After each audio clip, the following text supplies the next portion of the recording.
তাকে ঘাড় ধরে শ্বশুরবাড়ি থেকে বের করে দেওয়া হয়েছিল। কি অপরাধ তার? না, সে একটু বেশি খায়।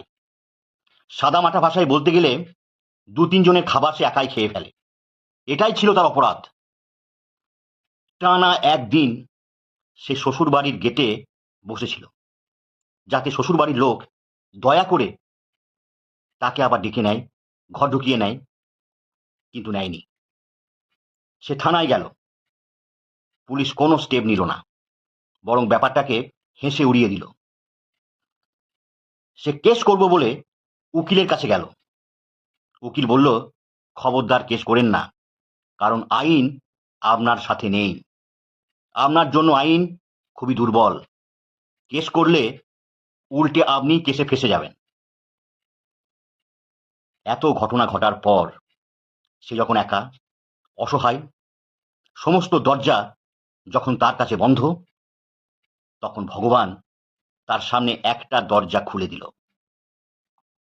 আর সেই দরজার নাম শ্রী কুন্তল মুখার্জি।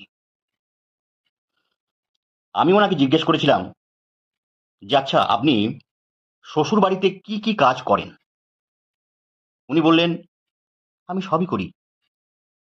রান্না করি, ঘর মুছি, বাসনপত্র মাজি। বললাম, আপনার উনিটা কেমন? সে বলল, খুব ভালো, আমাকে খুব ভালোবাসে। বললাম, তাহলে সমস্যা হচ্ছে আপনার শ্বশুর শাশুড়িকে নিয়ে।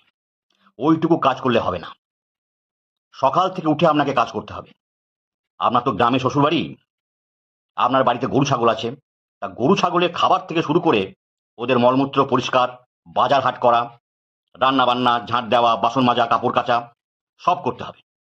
আর রাতে শ্বশুর শাশুড়ির একটু হাত পাটা টিপে দেবেন, ওনাদের ধর্ম কথা শোনাবেন, ভালো ভালো কথা শোনাবেন, যাতে আপনার প্রতি ওনাদের মনটা একটু নরম হয়। ওনাদের অবাধ্য একদম হবেন না, তাহলে দেখবেন আপনি ৭-৮ জনের খাবারও খেতে পাচ্ছেন, অথচ ওরা রেগে যাচ্ছে না। ঠিক আছে, চেষ্টা করে দেখুন। ১ মাস পর আজ সকালে উনি আমাকে ফোন করেছিলেন। আমি জিজ্ঞেস করলাম যে, কেমন আছেন? উনি বললেন, খুব ভালো, আর কোনো অশান্তি নেই। শ্বশুরবাড়ির সবাই আমাকে খুব ভালোবাসে। আর এইভাবেই এক ঘর জামাইয়ের হারিয়ে যাওয়া অধিকার আমি ফিরিয়ে দিয়েছিলাম।